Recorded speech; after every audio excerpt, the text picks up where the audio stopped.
gawa tayo ng milky pulveron and puto molder. Ito ang ating 4 simple ingredients. In low heat pan, nilagay ko yung 1 cup ng harina. Ayan.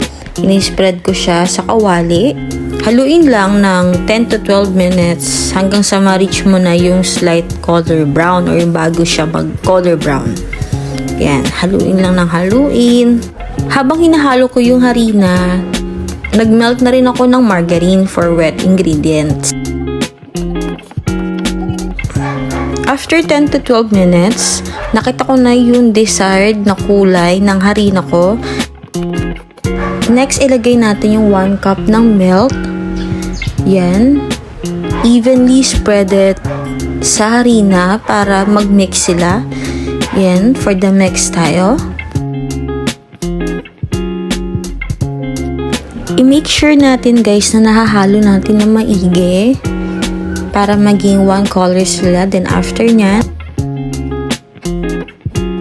ito na dapat yung kulay ng ating harina.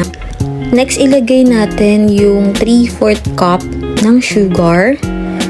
Ginamit ko yung segunda pero pwede rin yung white since yun naman yung mostly na ginagamit.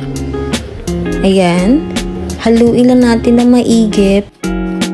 Sa mga oras na yan, nakapatay na yung kalan at puro mix na lang tayo ng mga ingredients. Next, ilagay natin yung 3/4 cup ng melted margarine. Yan kasi ang available sa akin. Pero kung mayroon ka naman budget, pwede naman yung melted butter. Pero dahil nagbabalak ako na gawin itong negosyo, kaya margarine na ang ginamit ko. Nilagyan ko rin ito ng 2 kutsaritang mantika para mas mag-spread yung margarine sa dried ingredients natin. Yan. Keep on stirring lang guys. Tiyagaan lang. Siguro inabot ito ng halos 10 minutes. Ayan, sa paghalo kasi kailangan talaga na mix together lahat ng ingredients. Haluin lang natin ng maigi. Kailangan lang talaga ng tiyaga sa paghahalo dahil ito nga daw yung key to success, 'di ba?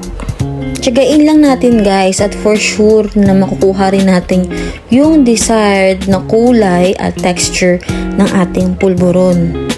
Ayan guys, sabi ko nga kanina ay keep on stirring. At dahil matyaga nga ako sa paghalo ay kinamay ko na nga ito para mas mag-firm yung texture at kulay ng ating desired na pulburon.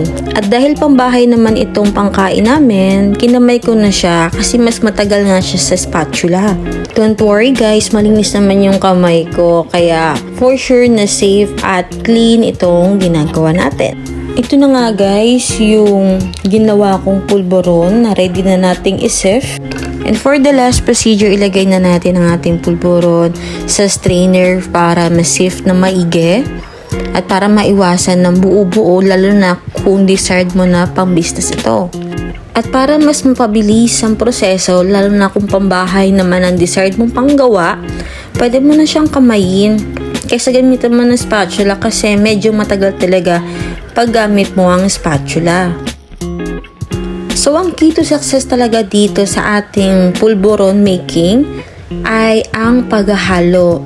Kailangan matyaga ka at masipag talaga para makuha mo yung desired na lasa at texture ng pulburon mo. So, ayan, medyo patapos na tayo sa ating pagsiserve. At ito na nga ang ating classic milky pulburon. Sobrang tamis at sobrang creamy niya. Hope guys nagustuhan yung aking video. Please like and subscribe my channel. Till next recipe guys!